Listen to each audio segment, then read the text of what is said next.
मशरिक़ वस्ता की सिचुएशन जिसमें इसराइल हमले कर चुका था ईरान पर, जिसके बाद ईरान की जानिब से कहा गया था कि वो बदला लेगा, दर्दनाक इंतकाम और सुर्ख परचम लहरा दिए गए थे ईरान में, जिसके बाद ईरान की जानिब से भी जवाबी कार्रवाई की गई है, जिसकी तफसीलात सामने आ रही हैं। इसराइल की जानिब से बाकायदा तस्दीक तो नहीं की जा रही, लेकिन ऑपरेशन ट्रू प्रॉमिस 3 ये नाम रखा गया ईरान की जानिब से इस ऑपरेशन का, और बाकायदा पूरी दुनिया में जो सोशल मीडिया है उस पर फुटेजेस शेयर की जा रही हैं जो अटैक किए गए ईरान की जानिब से बैलिस्टिक मिसाइल के जरिए।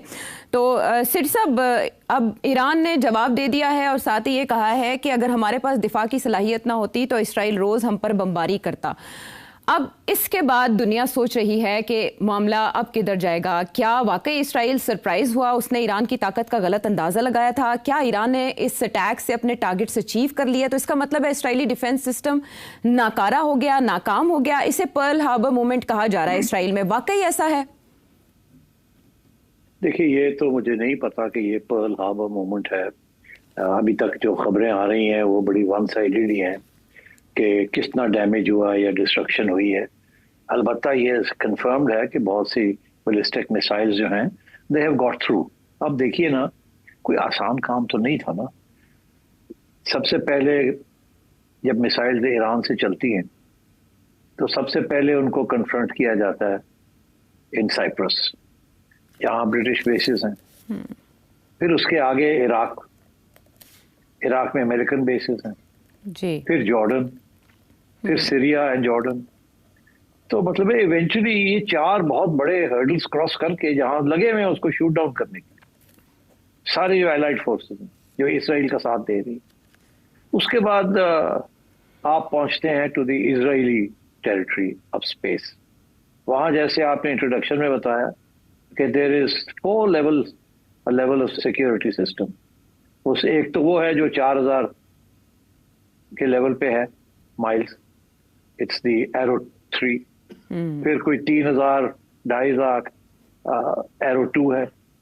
उसके बाद फिर वो डेविड स्लिंग है जी, जो कि 300 के करीब के माइल्स पे है। उसके बाद फिर वो डोम है। तो मतलब है ये 4 लेवल्स को आफ्टर 4 कंट्रीज जहां एलाइड फोर्सेस लगी हुई हैं उनको गिराने में, जहाज लगे हुए हैं, मिसाइल्स लगी हुई हैं, और फिर वो मिसाइल्स जो है दे गेट थ्रू। तो मेरा ख्याल है लेवल ऑफ सक्सेस इतना ज्यादा नहीं होगा। जो आप देख रहे हैं इसमें कोई शक नहीं है कि ईरान ने up to 3000 ballistic missile stockpile की हुई हैं। अब अगर how many will eventually get through और कैसे, वी डोंट नो। अलबत्ता ये जरूर है कि पहली दफा टारगेट्स तेल अवीव में हो रहे हैं और मिलिट्री एंड सिविलियन टारगेट्स हो रहे हैं। फॉर एग्जांपल, मैं एक CNN की रिपोर्ट देख रहा था कि जो हेडक्वार्टर्स ऑफ द IDF है, डिफेंस मिनिस्ट्री, वहां भी one of the missiles hit it. So मतलब है कि डैमेज तो हुआ है। किस लेवल पे हुआ है, क्या इज इट क्रिपलिंग और is it not crippling, I can't say right now. ये तो आहिस्ता आहिस्ता रिपोर्ट्स आएंगी तो विल नो। इसी तरीके के साथ काउंटर अगर आप देखें तो काउंटर में भी आप ये देखें कि इजराइल ने जो अटैक किया है, they been on the nuclear installations. उसके 2 लेवल्स थे अटैक के। एक पहला लेवल था जो इजराइलीज ने बेस कैंप बनाया हुआ था तेहरान के करीब, वहां से जो उन्होंने ड्रोन्स और लॉन्च किए और जैमिंग काम किया to jam defence systems of Iran and attack them with locally produced drones, जो कि वहीं से टेक ऑफ की थी। उसको उस वक्त उन्होंने डैमेज किया ताकि जो इजरायली अटैक आ रही थी उसको इफेक्टिवली कॉम्बैट ना कर सकें। और उसके बाद as you know they sent in their aircraft, they only attack nuclear installations and some military targets. But साथ साथ उन्होंने domestically on the ground they have also assassinated top Iranian military leaders. जिसका ये मतलब है कि ये काफी देर से ये प्लानिंग हो रही थी और इसके 2 कॉन्सिक्वेंसेस थे, मगर I will come to the consequences. So कितना डैमेज इजराइल ने किया वो तो हमें नजर आ रहा है। Military leadership has been knocked out but replaced by second level. और ये काफी अरसे से ये असैसिनेशंस हो रहे हैं, एज यू नो। पहले रेवोल्यूशनरी गार्ड्स का कि लोगों को अटैक किया गया, असैसिनेट किया गया, ये पुरानी टैक्टिक्स हैं इजराइल की। आपने देखा हमास और हिजबुल्लाह के खिलाफ भी उन्होंने ये ग्राउंड इंटेलिजेंस के जरिए और इलेक्ट्रॉनिक इंटेलिजेंस के लिए लोगों को टारगेट करके असैसिनेट किया। और अब यहाँ भी इन्होंने ये किया है। तो पहले तो उन्होंने ईरान के जो डिफेंसेस थे उनको अटैक किया फ्रॉम विद इन ईरान। उसके बाद then the jets came in and the bombers came in. अब कितना डैमेज जो हुआ है वी डोंट नो, मगर जो मैंने रिपोर्ट्स पढ़ी हैं वो दो किस्म की रिपोर्ट्स हैं कि ईरान के दो मेजर न्यूक्लियर अंडरग्राउंड सेंटर्स हैं, एक नातंज और एक फोर्डा। वो जो है दोनों जो है दे आर, फोर्डा जो है वो तो एक पहाड़ के नीचे है एंड इट्स वेरी डीप। उसको तो डैमेज करना कोई आसान काम नहीं है। उसके लिए आपको अमेरिकन बीफ 2 बॉम्बर्स की जरूरत है और 30,000 केजी के पेलोड की जरूरत है, जो कि इसराइल के पास नहीं है इस वक्त। अच्छा। इसराइल के पास 5,000 तक केजी के वेपन्स हैं जो bomb, they are also bunker busters but not, they can not penetrate these 2 nuclear sites. जो नातंज है वहाँ वो ज्यादा डीप नहीं है, वो 150 फुट के करीब है। जो दूसरा है वो तो बहुत ज्यादा 300 से भी ज्यादा फुट के करीब है। तो इसलिए आई थिंक, मेरा नहीं ख्याल, ऊपर से तो डैमेज जरूर हुआ होगा, जैसे एक अर्थक्वेक आती है नीचे तो वो तो हुआ होगा, बट मेरा ख्याल है वो इररेपरेबल नहीं है, वो उसको रिपेयर किया जा सकता है। अच्छा। सो मेरा ख्याल है कि न्यूक्लियर प्रोग्राम को नॉकआउट नहीं किया।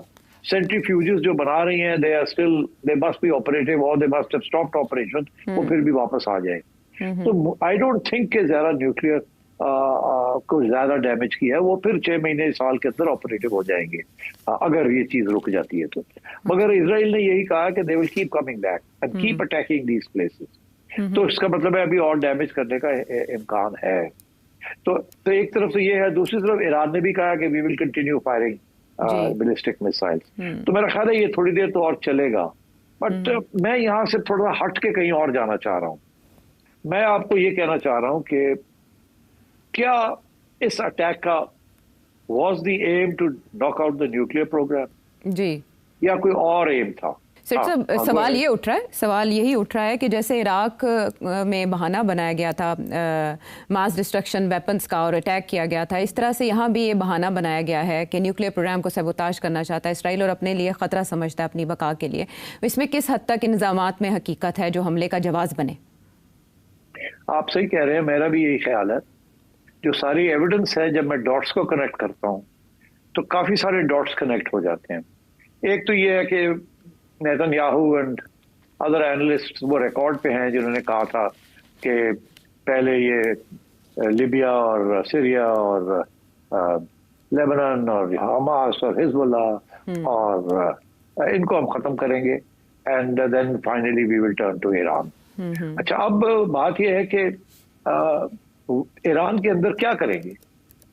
अब let me answer one question कि ये न्यूक्लियर के ऊपर अटैक थी जो इजराइल कहता है कि हमें न्यूक्लियर से खतरा था इसलिए हमने ये अटैक किए।